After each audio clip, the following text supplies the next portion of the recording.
이번 수련의 주제입니다. 용서의 미학입니다. 우리가 마지막으로 생각해볼 주제, 이 용서의 미학은 바로 성경적인 용서입니다. 과연 주님이 기뻐하시고 원하시는 용서란 무엇인가, 우리가 이 말씀을 통해서 함께 배워나가기를 원합니다. 먼저 이 용서라는 주제는 쉽게 다룰 수 없는 굉장히 어려운 주제입니다. 수련 기간에 말씀드렸듯이 쉬운 용서는 없습니다. 아무리 작은 것이라 할지라도 쉬운 용서는 없죠. 그래서 이 마냥 어려운 용서를 어떻게 하면 아름답게 해낼 수 있는가를 고민하면서 우리 이 한 주간 말씀을 나누면서 아름다운 용서를 우리가 배우고 실천하기를 원합니다. 그래서 18세기 유럽에서 독일 철학자 중에서 바움가르텐이라는 분이 있는데요.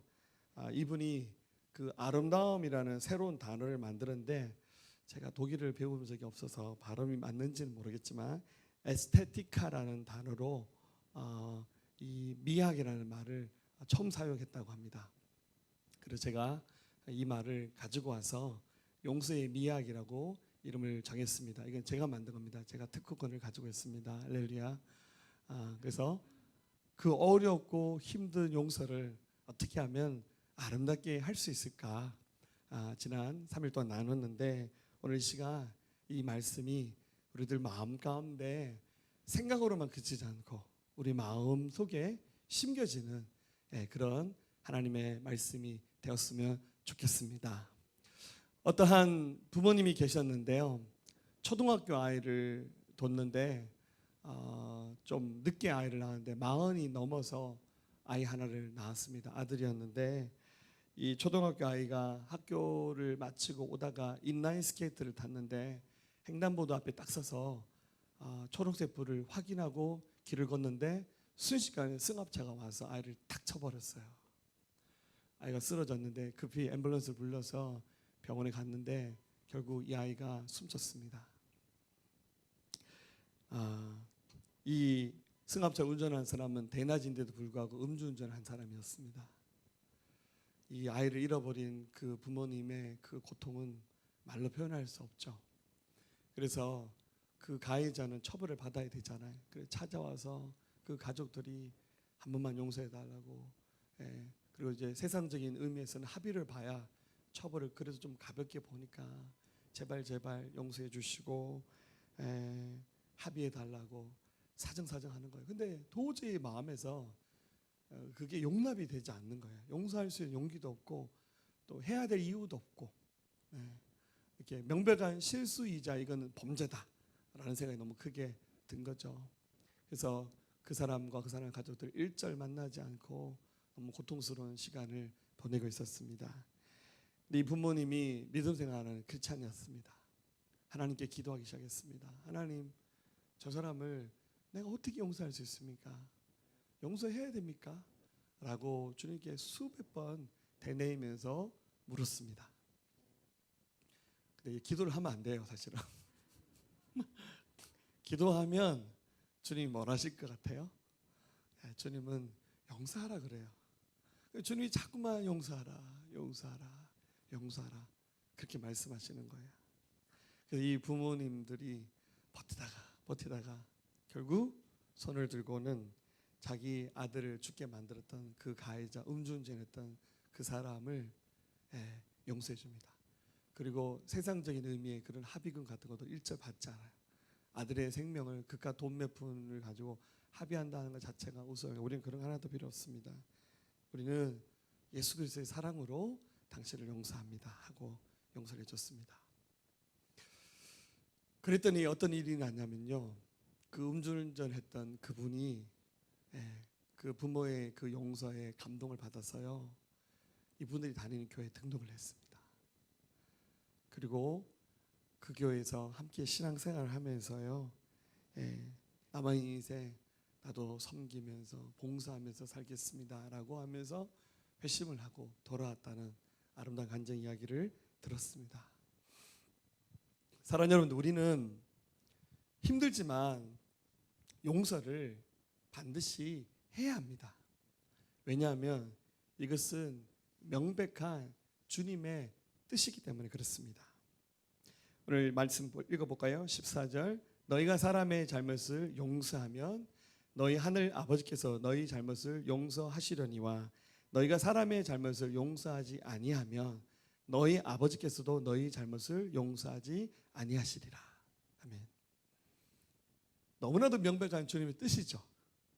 그럼에도 불구하고 다른 말씀과는 좀 구별되게 이 말씀에 대해서는 주님이 굉장히 우리의 감정과 생각을 존중하십니다.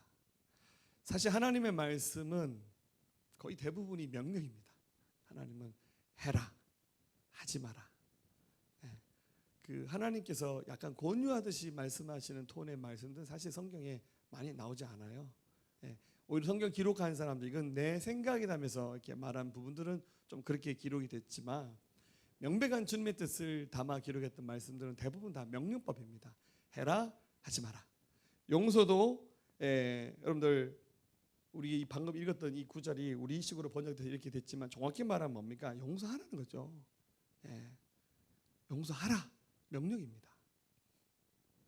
그런데 주님이 우리를 존중하시는 이유는 뭡니까? 그만큼 어렵다는 것을 우리 주님께서 아시기 때문입니다. 용서는 두 가지가 있다고 그랬죠. 결정적인 용서, 감정적인 용서. 용서를 합니다라고 결정하는 거 남자들이 잘하죠. 근데 여자분들은 결정적인 용서보다는 감정적인 용서가 더 중요해요. 그래서 감정적으로 용서가 잘 안 되면 결정적으로 용서를 100번 1000번 해도 소용이 없어요. 그래서 결정적인 용서를 잘하는 남자와 감정적인 용서를 잘하는 여자분들이 늘 싸우죠. 남자들은 다 지난 일 아이가 또 그 얘기 하나, 당신 왜 그래, 이런 식으로 많이 듣던 메시지들이죠. 자매들은 뭐랍니까? 그게 그렇게 생각대로 쉽게 되냐고, 가슴에 원한이 맺혔는데 죽을 때까지 난 이 얘기할 거라고. 이런 식으로 멘트를 하죠. 많이 듣던 멘트들이죠. 왜냐하면 이 결정적인 용서와 감정적 용서 두 가지 사이에 우리가 서 있기 때문에 쉽지가 않아요. 근데 주님은 그걸 잘합니다. 그러나 저는 부탁입니다. 주님은 명령이지만 부탁입니다. 용서를 경험하셔야 됩니다. 이 경험을 통해서 우리가 다 알지 못하는 주님의 뜻을 이루어가고 이것을 통해서 우리 주님을 더 깊이 만나는 경험을 하게 될 것입니다. 용서는 하나님의 선물이고 하나님의 섭리입니다. 역으로 말한다면 그런 고통, 그런 어려움이 없었더라면 과연 내가 주님 앞에 설 수 있었을까라는 생각을 한 번쯤 가져보시기 바랍니다. 그래서 아름다운 용서 우리가 만들어가기 원하는데 그 아름다운 용서는 주님이 가르쳐 주시는 성경적인 용서다. 그리고 성경적인 용서는 배워야 되고 또 반복해야 되고 우리 몸에 익혀야 된다라는 생각을 가지시면서 오늘 시간 우리 하나님이 이렇게 말씀하시면서 좀 다른 말씀은 쑥 이렇게 강하게 하시지만 이 말씀은 옆에서 주님이 딱 서 계시면서 네가 준비될 때까지 내가 기다려줄게 하시는 주의 음성을 들으면서 너무 주님이 옆에 오래 서 계시지 않도록 여러분들 용기 내시기를 주의 이름으로 부탁드립니다. 그래서 제가 이 말씀을 오늘 마치면서 용서 치료라는 말을 여러분에게 사용하고 싶어요. 뭐 상담에서 보면 이렇게 상담 기법이 많거든요. 뭐 제가 한동안 비불교 드라마 교사 많이 했잖아요. 뭐 우리 상담 때 사용하는 여러 다양한 그런 도구들이 있는데 저는 여러분에게 상담 치료라는 이름을 붙이면서 우리가 성경적 용서를 배우면서 누군가로부터 용서를 받는 경험을 하고 또 혹은 내가 누군가를 용서하는 경험을 할 수 있잖아요. 어제 저녁에 기도하면서 이미 용서를 받으면서 자유를 얻으신 분 있고 또 누군가를 용서하는 경험을 하신 분들이 있을 겁니다. 그렇지만 어젯밤에 나는 절대 이 분위기에 휩쓸려 가지 않겠다. 버티고 견디자. 우리 목사님 아무리 나를 꼬셔도 나는 안 넘어간다. 나는 절대 그 인간 용서할 수 없어. 이러면서 버텼던 분 계시다면 오늘 다시 한번 기회를 드립니다. 물론 오늘 시간이 안 되면 이후에 또 하셔도 상관은 없어요. 그렇지만 그 시간이 너무 아깝잖아요. 인생을 허비하지 마시고 오늘 이 시간 용서받거나 용서를 하는 경험을 통해서 우리 삶이 회복되는 그런 경험, 용서 치료, 용서 테라피를 경험할 수 있기를 예수님의 이름으로 부탁드립니다. 특별히 우리가 새로 배운 개념 중에 하나가 내게 상처를 준 사람을 우리가 뭐라 부르냐면 가해자라고 부르고, 또 상처를 받은 사람을 보통 피해자라고 말합니다. 그래서 여러분들, 나는 철저하게 피해자다, 나는 누구 때문에 너무너무 상처를 많이 받았고 힘들다라고 생각을 했는데, 우리가 성경에 나오는 여러 사례들을 이렇게 살펴보니까 나는 가해자고 너는 피해자다, 이렇게 한 가지 생각과 한 가지 감정으로만 살아가는 사람은 아무도 없어요. 사실은 모든 사람들이 자기가 피해자라고 생각하고 그 사람으로부터 용서받아야 된다라고 생각합니다. 우리 모두가 사실은 다 알고 보면 가해자고 피해자라는 거죠. 그러니까 자꾸만 나는 피해를 입었다, 나는 상처를 받았다, 여기에 이렇게 머물러 있고 기대에 있으면 여러분, 우리 인생이 한 걸음도 앞으로 나갈 수 없어요. 계속 거기에만 움츠려 있는 거예요. 세월이 흘러도 아무리 내 삶이 바뀌고 좋은 환경 가운데 삶이 이렇게 펼쳐져도 대부분 굉장히 어린 시절이라든지 지나간 과거의 어느 한순간에 이게 머물러 있으면서 뭘 놓치냐면 지금 현재 내 삶에 하나님 주신 그 축복들, 그 소중한 것들을 놓치면서 지금 나도 우리 가족들에게, 내 주변 사람들에게 계속 나의 그 상처에, 그 비용서 문제에 머물러 있으면서 내 주변의 사람을 내가 힘들게 하는 것을 모르고 나를 처음 힘들게 했던 그 어떤 상황들, 사건들, 그 사람들에게만 멈출러서 저 가해자 미워 죽겠다고 하나님 기도하면서, 하나님 저 사람은 용서하지 마세요, 막 이렇게 기도하면서 세상 그 누구도 나의 이 아픈 거, 상처받은 거, 이거를 이해해 주지 못한다라고 원망하면서 그렇게 살아갑니다. 여러분, 절대 그렇지 않습니다.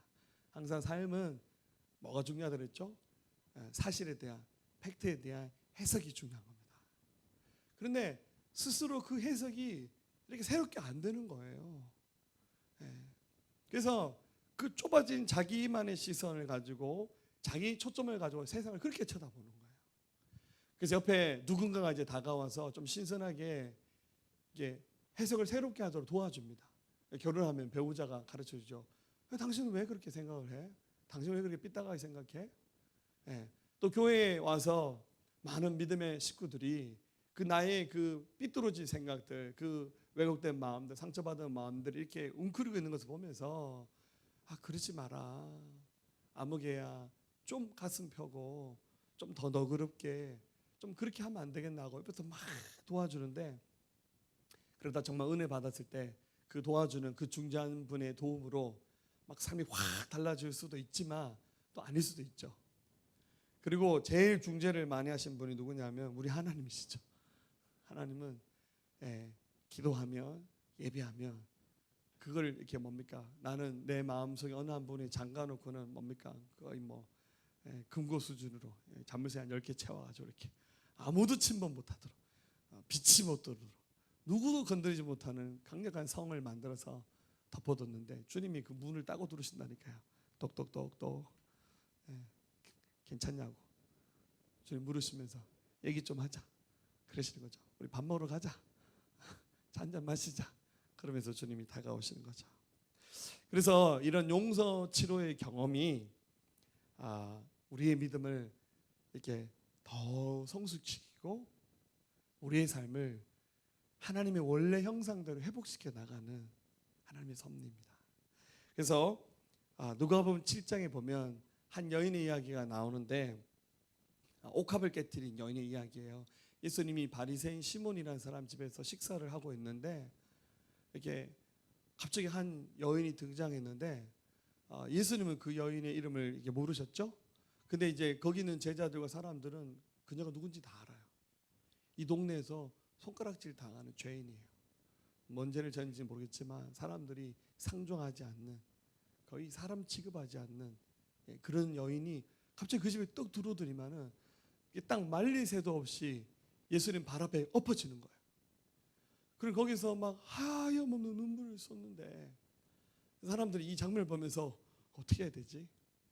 예수님도 그녀가 누군지 아실 텐데 누가복음 7장 36절 한 바리새인이 예수께 자기와 함께 잡수시기를 청하니 이에 바리새인의 집에 들어가 앉으셨을 때 그 동네에 죄를 지은 한 여자가 있어 예수께서 바리새인의 집에 앉아 계심을 알고 향유 담은 옥합을 가지고 와서 예수의 뒤로 그 발 곁에 서서 울며 눈물로 그 발을 적시고 자기 머리털로 닦고 그 발에 입 맞추고 향유를 부으니. 굉장히 값비싼 향유를 예수님 몸에다 붓고 예수님의 발등에 자기 눈물이 떨어졌을 때 수건으로 닦는 게 아니라 자기 머리카락으로 예수님의 발을 닦는 거예요. 제자들은 좀 이해할 수 없는 상황이죠. 저 여자는 행실이 좋지 않은 죄인인데 도대체 무슨 이유 때문에 저렇게 하나?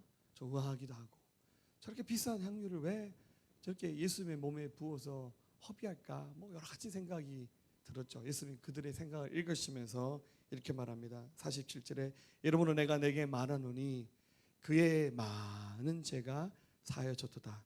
이는 그의 사랑함이 많음이라. 사함을 받은 일이 적은 자는 적게 사랑합니다. 무슨 말이죠? 이 여인이 자신의 죄가 용서받은 것이 얼마나 크고 위대한 것인가를 잘 알았기 때문에 거기에 너무너무 감격하면서, 다른 사람들은 몰라요. 얼마나 큰 죄가 용서받은지. 근데 이 여인은 죄를 용서해 주신 예수님의 사랑이 너무나도 감격스러워서 옆에 사람 눈치 보지 않고 그렇게 막 눈물을 쏟으면서, 그 여인이 그 이후에 신앙생활을 잘했을까요? 못했을까요? 성경 안 나오죠? 추측하시면 돼요. 이 정도로 회심을 했으면 남아있는 인생 예수님 잘 믿었겠습니까? 안 믿었겠어요? 잘 믿었죠. 거꾸로 용서받는 이 경험이 없었더라면 그녀는 어떤 삶을 살았을까요? 제가 보니까 거의 뭐 이건 대인 기피증 수준이에요. 거의 정상적인 생활이 안 되는 사람이었어요. 또 옛날 또 세상에 죄 지어본 가락은 또 있잖아. 사람들 사이에서 왕따 당하고. 만약에 이 여인이 용서 치료를 경험하지 않았더라면 그냥 이 땅에 살다가 비참하게 끝난 한 사람의 이야기로 끝나는 거죠. 그런데 주님의 이 용서로 말미암아 그녀의 삶이 이렇게 회복됐다는 거예요. 성경에 이런 아름다운 용서를 경험한 사람들, 주님께부터 이런 용서를 받거나 본인이 이렇게 아름다운 용서를 실현한 경우가 성경에 여러 번 나옵니다. 또 결국 이런 아름다운 용서에 이르지 못하고 그냥 끝나버린 사람들 이야기들도 굉장히 많이 나옵니다. 특별히 이번 주간에 요셉 이야기를 잠깐 나눴었는데요. 여러분, 요셉은 자기 친형제들로부터 미움을 받아서 노예로 팔려가는데 그 과정에서 죽을 뻔했던 위기도 있었고, 그 노예로 팔려가던 이집트에서 하나님 은혜로 그 노예로 팔려간 히브리 청년이 그 이집트 사람들 틈바구 속에서 왕 다음에 최고의 권위를 갖는 이집트의 총리가 되는 축복을 경험합니다. 그래서 정말 하나님의 은혜로 그 총리가 되었어요. 그리고 이제 남아있는 인생, 그 요셉의 자자손손 대대로 살아가는 삶은 이제 완전히 다 보장이 된 겁니다. 그런데 한 가지 풀지 못한 숙제가 있죠. 자기를 죽이려 했던 그 형제들, 베다른 형제들입니다. 어머니가 너무 많아가지고 그 형제들과의 그 문제를 풀지 못하고 있었는데 하필이면 그 지역 전체에 흉년이 들어서 형들이 다행히 풍년 기간에 양식을 잘 저축해뒀던 이집트에 양식을 사러 찾아온 거죠. 근데 자기는 이제 너무 오랜 세월이 지나서 형들을 만나는데 17살 때 헤어져서 30살이 넘어서 만났으니까 얼굴도 많이 바뀌었고 옷 입는 것도 머리 스타일도 이집트식으로 바꿨고 그리고 자기 동네 언어였던 히브리어도 사용하지 않고 이집트 언어를 쓰고 있었어요. 그래서 형들이 요셉 못 알아먹었어요. 그래서 딱 보니까 자기 형들인 거죠. 마음속에 순간적으로 욱 하는 마음이 올라서 저 형님 새끼들 다 죽여버릴 수 있겠다고 하는 마음도 있었겠죠. 그런데 하나님이 이 긴 세월 동안의 훈련을 통해서 이 요셉의 마음에 그들을 용서할 수 있는 넉넉한 마음을 줬습니다. 왜냐하면 그들이 가해자라고만 생각했는데 알고 봤더니 형들도 피해자인 거예요. 동생을 그렇게 보내놓고 평생 죄책감 속에서 살아가면서 또 사실은 알고 보면 더 근원적인 이유는 아버지가 편한 거죠. 뭐 자기가 요셉처럼 안 태어나고 싶어서 그렇게 태어난 게 아니잖아요. 요셉은 아버지 사랑받는 아들로 자랐고 형들은 이게 막 첩첩의 자식으로 태어나서 요셉처럼 아버지 사랑을 독차지 않은 그런 위치가 아니니까 어차피 인생 자체가 쪽박 차는 인생인 거죠. 그래서 화가 나서 동생 죽이려 한 거예요. 엄밀히 말하면 형들도 가해자이자 피해자였고 그렇잖아요. 그런데 요셉이 이 모든 과정을 통해서 자기가 피해자라고만 생각했는데 알고 보니 자기도 가해자인 거예요. 그래서 자기 자신을 살피게 되면서 그래서 어떻게 합니까? 형들을 다 용서합니다.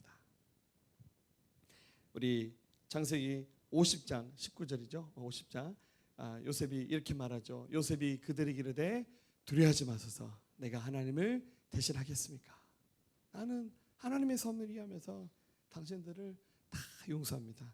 50장 21절 당신들은 두려워하지 마소서 내가 당신들과 당신들의 자녀들을 기르겠습니다 하면서 오히려 그 염려하고 두려워한 형들을 요셉이 위로하면서 어떻게 합니까?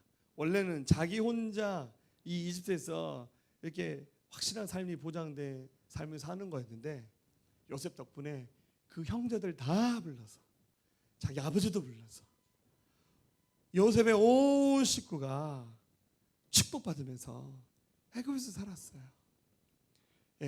그 가족들 불과 몇십 명인데 나중에 어떻게 됩니까? 여기서 살았더니 400년 후에 이 요셉의 식구가 민족으로 불릴 만큼 300만 명, 400만 명이 넘는 큰 숫자로 그들이 인류 그 숫자가 이게 늘어나게 된 거예요. 요셉 한 사람이 도끼를 품고 나 죽이려고 했던 형들 나 복수해야 된다고 칼을 갈면서 그들을 복수하고 해하려 했을 때 그 상처받은 마음 때문에 복수한 거 법적인 용어로는 괜찮죠. 상처받은 만큼 갚아준 거니까 누구도 뭐 그래 네 할 만큼 했네 하고 그렇게 고개를 끄덕이고 지나갈 수 있는 그런 스토리지만 복수하지 않고 용서하고 품어줬더니 어떻게 됐습니까? 하나님이 아름다운 보상으로 상으로 갚아주셨다는 겁니다. 할렐루야. 이게 아름다운 용서를 실천해야 될 이유입니다.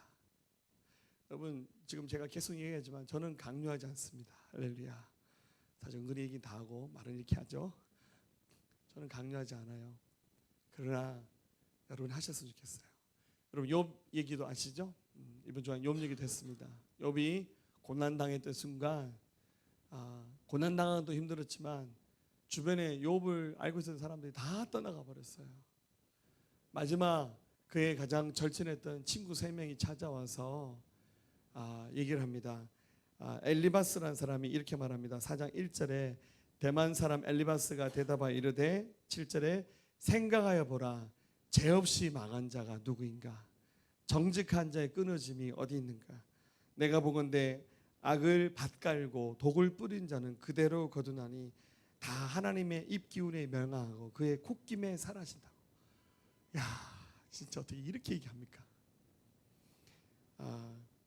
그의 친구 수아라는 사람은 8장 1절에 수아 사람 빌닷이 대답하여 이르되 네가 어느 때까지 이런 말을 하겠으며 어느 때까지 내 입의 말이 거친 바람과 같겠는가. 하나님은 어찌 정의를 굽게 하시겠고 전능하신 이가 어찌 공의를 굽게 하시겠는가. 내 자녀들이 주께 죄를 지었으므로 주께서 그들을 그 죄에 버려두셨다고. 욥의 자식 10명이 죽었잖아요.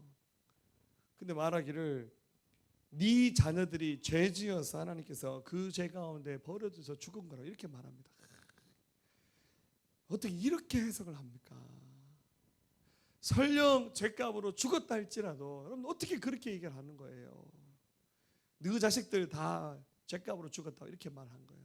진짜 완전히 이 욥의 마음에 비수를 꽂아버렸어요. 요셉이 지금 고통당하는 것도 힘든데 친구들의 이런 거친 말은 너무너무 상처가 되어버렸어요. 그래서 욥이 그냥 모든 인간관계가 다 떨어져 나가버렸어요.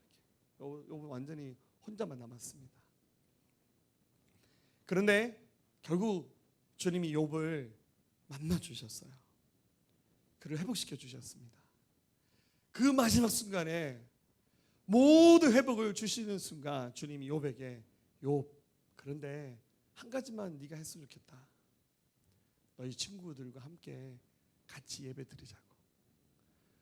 여러분 세상 사람들은 술 마시면서 다른 주님 만나면서 화해하지만 우리 예수님 믿는 사람들은 예배하면서 주님 만나야 됩니다. 할렐루야. 주님이 욥한테도 말씀하시고 세 친구에게도 얘기를 하시죠. 엘리바스와 빌다 소반에게 명령하시면서 너희 다 한 자리에 모여라. 주로 어디 있겠습니까? 교회죠. 특별 예배를 드리는 거예요. 말씀하십니다. 42절 7절 여호와께서 욥에게 이 말씀을 하신 후 여호와께서 대만 사람 엘리바스에게 이르시되 내가 너와 내 두 친구에게 놓았노니 이는 너희가 나를 가리켜 말한 것이 내 종 욥의 말같이 옳지 못합니다. 네가 틀렸다. 욥의 말이 맞다 말씀하십니다. 8절에 그런즉 너희는 수소 7과 수양 7을 가지고 내 종 욥에게 가서 너희를 위하여 번제를 드리라. 내 종 욥이 너희를 위하여 기도할 것인즉 내가 그를 기쁘게 받으리니 너희가 우매한 만큼 너희에게 갚지 아니하리라. 이는 너희가 나를 가리켜 말한 것이 내 종 욥의 말같이 옳지 못함이라. 그러니까 예배를 드리라는 거예요. 그러자 9절에 이에 대만 사람 엘리바스와 수아 사람 빌닷과 나아마 사람 소발이 가서 여호와께서 자기들에게 명령하신 대로 행하니라. 여호와께서 욥을 기쁘게 받으셨더라. 욥의 뭐를 기쁘게 받으셨어요?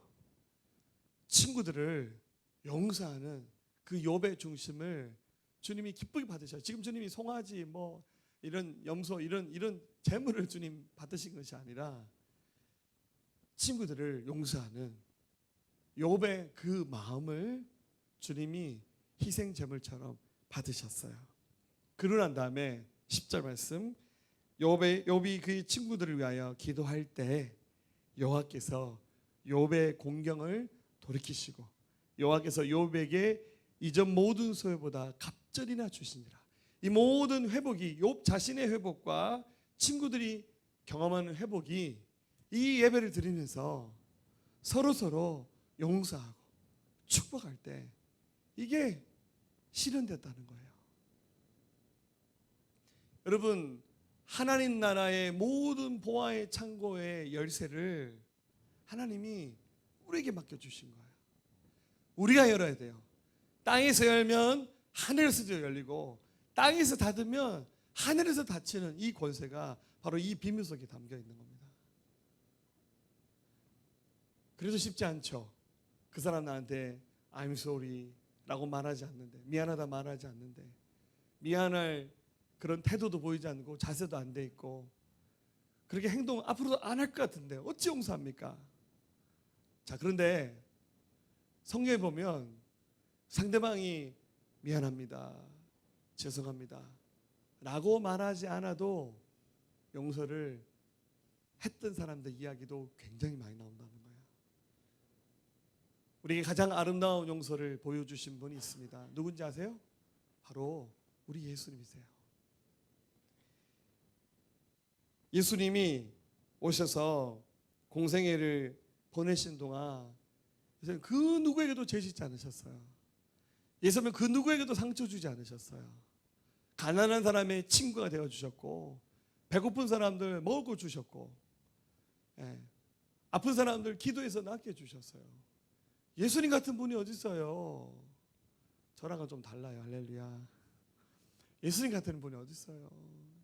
정말 예수님과 함께하면 우리 삶의 모든 문제 다 해결할 수 있잖아요. 그분을 붙잡아 놓고 그분과 함께 해야 되는데 이 이스라엘 사람들이 참 멍청한 거죠. 종교 지도자들이 예수님을 시기합니다. 그래서 어떻게 합니까? 가장 비열한 방법을 사용해요.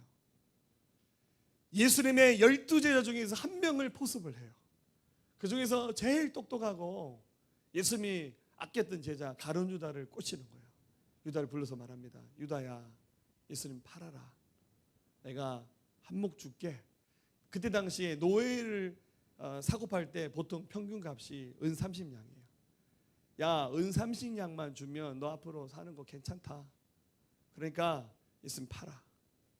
유다가 어떡합니까? 거기 현혹됐어요. 알았어. 내가 장소를 딱 정할 테니까 예수님께서 아마 목요일 저녁에 겟세마네 가서 기도할 건데 그때 잡으러 가자고. 가장 사랑하는 사람이 배신하는 겁니다. 예수님은 하나님이시니까 그거 다 하셨어요. 그 목요일 저녁 6월절 식사를 하시면서 예수님이 이렇게 말합니다. 너희 중에 한 사람이 마귀다고. 제자들이 예수님 무슨 소리 하시냐고. 너희 중에 한 사람이 나 팔 거라고. 미리 다 얘기하셔. 제자들은요 이 말을 잘 이해를 못하는 것 같아요. 그래서 주님 저예요? 경상도 주로 어떻게 하죠? 주님 냉교 이렇게 말하죠. 저입니까? 답을 말하시죠. 이 떡 그릇에 이 빵 바구니에 손을 가지 없는 그 사람이 나를 파는 자라고. 예수님이 유다가 그 빵 그릇에 손을 넣는 순간에 같이 손을 딱 넣으셔요. 눈이 마주치죠. 앞에 사람들 제자들은 너무 열심히 먹다가 그 열심히 안 쳐다봐요. 그러면서 하는 말이 유다야 가서 네가 할 일을 해라고. 예수님은 충분히 유다의 그 행동을 예측하셨고 또 그렇게 하지 않게끔 기회를 주셨지만 이 유다가 너무 마음이 강팍해서 마귀에게 쉬었는 거죠. 그래서 결국 나가서 예수님을 배신합니다. 그리고 그 순간 예수님의 제자들 다 도망가 버리죠. 또 우리가 잘 아는 베드로도 어떡합니까? 겁에 질려서 예수를 묻는다 부인해 버렸죠. 그리고 예루살렘 그 도시 안에서 예수님이 고문당하시고 결국 금요일 아침 십자가를 지고 그 골고다로 올라가시는 순간 그 자리에 있었던 그 예루살렘 시민들이 불과 며칠 전에 예수님께서 그 예루살렘 들어오셨을 때 그날이 주일이었잖아요.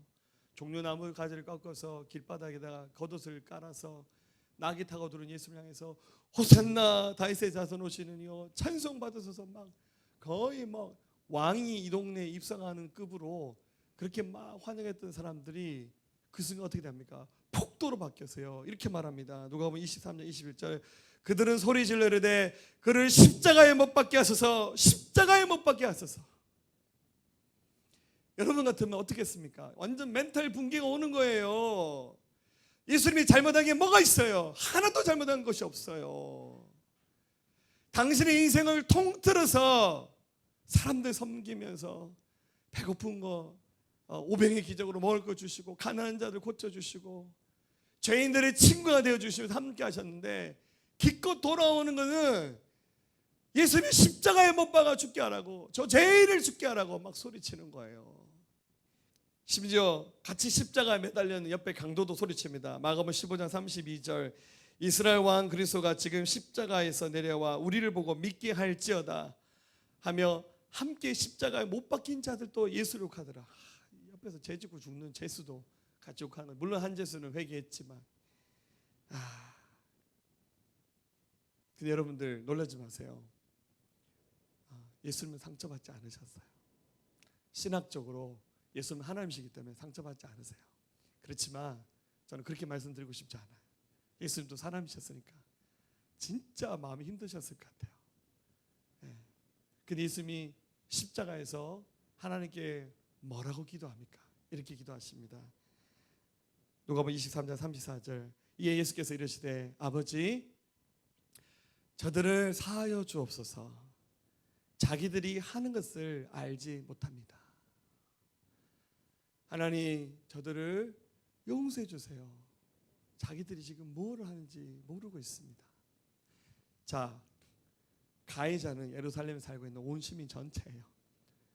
도망간 12제자들, 그 중에 가룟 유다는 엄청난 일을 저질렀죠.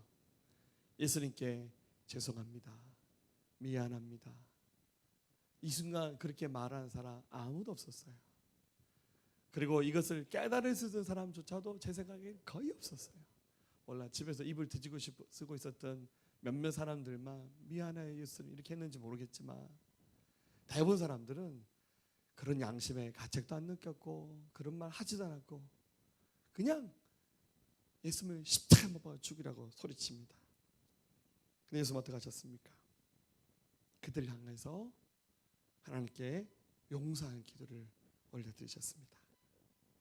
예수님은 위대한 용서를 실천하셨고 용서의 아름다움을 보여주셨어요. 그래서 고린도후서 5장 19절에도 이렇게 말합니다. 사도 바울이 나중에 이렇게 말하죠. 곧 하나님께서 그리스도 안에 계시사, 예수님 안에 계셔서 세상을 자기와 화목하게 하시며 그들의 죄를 그들에게 돌리지 아니하시고 화목하게 하는 말씀을 우리에게 부탁하셨다고. 우리에게 이걸 부탁하셨다는 거예요. 우리가 해야 될 일이 뭡니까? 여러분, 세상 사람들은 용서 못해, 절대 죽을 때까지 내 눈에 흙이 들어가도 난 저 사람 용납 못해 말할 수 있어요. 왜냐하면 그들에게는 중재자가 없잖아요. 그들에게는 예수님의 사랑으로 용서받은 경험이 없잖아요. 그러나 우리는 아니에요. 중재자 되신 예수님께서 우리를 용서하시는 경험을 했잖아요. 그 용서를 완성하기 위해서 예수님은 아예 당신의 목숨을 십자가에서 버려버리셨어요. 그렇기 때문에 우리는 그것이 가능한 거예요. 그만한 이유가 있는 겁니다. 그래서 여러분들, 우리보다 앞서 예수 믿었던 많은 하나님의 사람들이 이 아름다운 용서를 실천하면서 그렇게 살았습니다. 성경에 그런 예들이 많이 나오는데 사도행전 7장 60절에 돌에 맞아 순교했던 스데반은 돌에 맞아 죽으면서 거기 있는 같은 동족들, 자기 동료들이 자기에게 돌을 던져서요. 근데 I'm sorry, 미안해 이렇게 돌 던지는 아무도 없어요. 너 죽어라 하면서 이렇게 돌 던지는 거죠. 근데 돌에 맞아 순교하는 그 순간 스데반이 이렇게 기도하죠. 무릎을 꿇고 크게 불러 이르되 주여 이 죄를 그들에게 돌리지 마옵소서, 이 말을 하고 죽었다고 성경 기록합니다. 가해자들이 미안해 스데반 그러면서 돌 던지지 않았어요. 그런데 스데반은 앞서가서 하나님, 이들의 이 무서운 죄를 그들에게 돌리지 마세요, 하나님께 부탁하고 그 자리에서 죽습니다. 에베소 4장 32절, 서로 친절하게 하며 불쌍히 여기며 서로 용서하기를 하나님이 그리스도 안에서 너희를 용서하신 같이 하라. 예수님의 사랑을 가지고 그렇게 용서하라고 성경이 그렇게 말하고 있어요. 심지어 이렇게 말합니다. 마태복음 18장 21절에 베드로가 묻죠. 그때 베드로가 나와 이르되 주여 형제가 내게 죄를 범하며 몇 번이나 용서하리까? 7번까지 할까요? 왜냐하면 그 구약의 레위기 말씀에 사람의 잘못은 서너 번 용서하라 이런 말씀이 있거든요. 그래서 베드로가 거기다 곱하기 1을 해서 주님, 형제 잘못을 몇 번까지 용서할까요? 한 7번까지 봐줄까요? 굉장히 인심 많이 써서 얘기했죠. 7번이 아니라 70번씩 7번이라도 용서하라. 무한 용납하고 무한 용서하라. 그게 예수 말씀이었습니다. 심지어 역대하 6장 39절에는 내가 민족을 대신하여 주는 계신 곳 하늘에서 그들의 기도와 간구를 들으시고 그들의 일을 돌보시오며 주께 범죄한 주의 백성을 용서하소. 때로는 내 죄가 아닌데도 한 민족을 대신하여서, 믿지 않는 우리 아버지 어머니를 대신해서, 아직 하나님 앞에 서 있지 못한 그를 대신하여서 용서하는 기도도 하는 거예요. 정말 무지막지하게 예수님 하나님 욕하는 사람도 있거든요. 그 순간 이렇게 기도하면 안 돼. 그래, 너는 네 죄값대로 망할 거야. 넌 준비해라. 그러지 마시고, 하나님, 이분들이 지금 뭐로 사는 얘기예요? 이 어리석은 말이 그들에게 돌아가지 않도록 용서해 주시고, 먼 훗날 하나님 앞에 돌아와서 자기가 스스로 회개할 때까지 좀 이들에게 은혜를 베풀어 주세요. 이렇게 기도하는 겁니다. 이게 아름다운 용서입니다. 물론 이런 말씀도 있습니다. 고린도서 13장 2절, 내가 이미 말할거니와 지금 떠나 있으나 두 번째 대면할 때와 같이 전에 죄 지은 자들과 그 남은 모든 사람에게 미리 말하노니 내가 다시 가면 용서하지 아니하리라. 용서가 준비되지 않은 자에게는 그 용서가 허락되지 않는 경우도 있다는 거예요. 그러나 이런 경우가 많지 않았으면 좋겠어요. 결국 이 용서의 복음은 바로 예수 그리스도 우리 주님이십니다. 한 가지 얘기하겠습니다. 언젠가 한번 소개해드린 적이 있는데요. 네이팜 소녀로 불려지는 한 분의 이야기입니다. 이게 지금 잘 안 보이시는데, 발가벗은 채로 한 어린 소녀가 뛰쳐나오는 사진입니다. 이게 미국이 그 베트남이 북으로 남으로 갈라진 사이에 전쟁을 했잖아요. 우리 원석이 잘 알겠죠? 그때 미국이 베트남 전쟁을 지원해서는 결국 미국이 이 전쟁에서 지면서 베트남이 적화되면서 이렇게 통일되긴 했는데, 물론 지금은 이제 베트남이 좋은 나라로 바뀌고 있습니다만은, 미국의 폭격으로 인해서 어느 한 마을에 폭탄이 떨어지면서 그 마을에 살고 있는 사람들이 다 죽었어요. 근데 그 마을에 살고 있는 사람 일부가 급히 살기 위해서 뛰쳐나왔는데, 이 소녀가 그 폭탄이 떨어지면 자기 몸에 불이 붙었죠. 그래서 급하게 그 자기 입었던 옷을 다 벗어버리고, 몸에 화상이 있으니까, 그리고는 막 뛰쳐나오면서 살려달라고 절규하는 장면을 그 전쟁 가운데 있었던 종군 기자가 카메라에 담았는데, 이 사진이 굉장히 나중에 많은 사람이 알려지면서 유명하게 되었죠. 이게 이 현장에 있었던 이 어린 소녀의 그 이야기입니다. 이름이 킴쿡이라는 사람인데, 킴푹 이름이 베트남 발음이라서 킴푹이라는 분인데요. 나중에 이분이 성장해서 어른이 되고 난 다음에 자기 몸에 있는 그 화상, 그죠? 이 상처를 사람들에게 보여주면서 전 세계를 돌아다니면서 반전 운동, 전쟁에 반대하는 운동을 하면서 많은 사람들에게 선한 영향력을 끼쳤습니다. 이분이 미국 워싱턴에 가서 하면 간증 얘기를 할 거 아니에요. 이 사진을 보여주는 거죠. 저 사진 속에 있는 발가벗은 채로 급히 뛰어나온 저 소녀가 바로 접니다 하면서 그때 상황을 설명하면서 얘기합니다. 그러면서 이렇게 말합니다.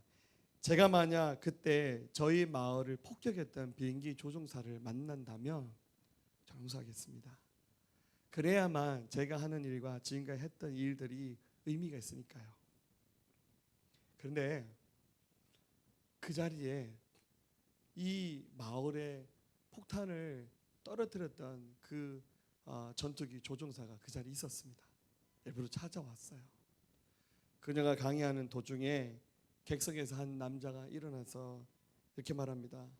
나 존 머플러가 바로 그 사람입니다. 위치를 잘못 잡아서 실수로 마을을 폭격했습니다. 정말로 죄송합니다. 이렇게 용서를 구했다는 거죠. 너무 아름다운 용서가 굉장히 많은 시간이 지나고 난 다음에 그 어린 소년은 어린이 되어서 그 자리에서 용서가 완성이 되었던 겁니다. 지금도 여러분들 이 말씀 들으면서 그럼에도 불구하고 난 여전히 할 수 없어. 나는 못해. 하고 싶지 않아. 저는 여러분들의 그 자유 의지를 존중합니다. 정말 못하시는 거 제가 억지로 할 수는 없어요.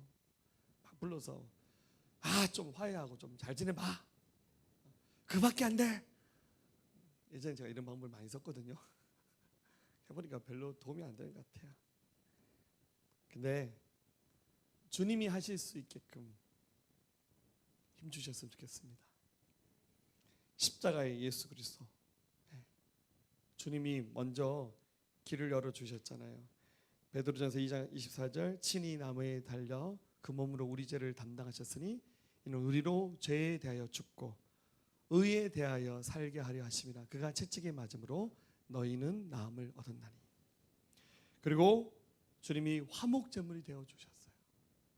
주님이 우리 인류를 다 용서하심으로 하나님과 우리가 화목하게 되었습니다. 고린도서 5장 18절, 모든 것이 하나님께로 났으며 그가 그리스도로 말미암아 우리를 자기와 화목하게 하시고 또 우리에게 화목하게 하는 직분을 주셨다고. 그러니까 우리가 뭔 일을 하는 겁니까? 원수를 만드는 일을 하는 거, 그게 우리 역할이 아니라는 거예요. 우리는 화목하게 하는 화목의 대사가 되었어요. 주님이 하셨으니까. 그 다음 차례는 우리입니다. 이제 우리 차례예요. 우리가 일어나서 세상에 있는 사람들 품어야 되고, 그리고 비용서의 문제에 머물러 있는 사람들에게 우리가 다가가서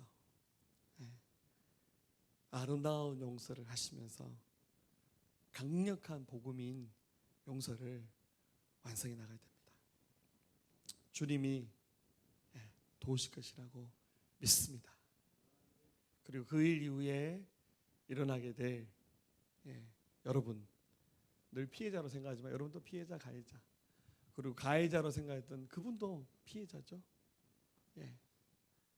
그 죄의 사슬을 끊고 함께 화목하면서 욥에게, 요셉에게, 또 수많은 하나님의 사람들에게 허락하셨던 보장하시는 하나님, 상 주시는 하나님의 은혜가 이 시간 이후부터 시작되기를 축복합니다.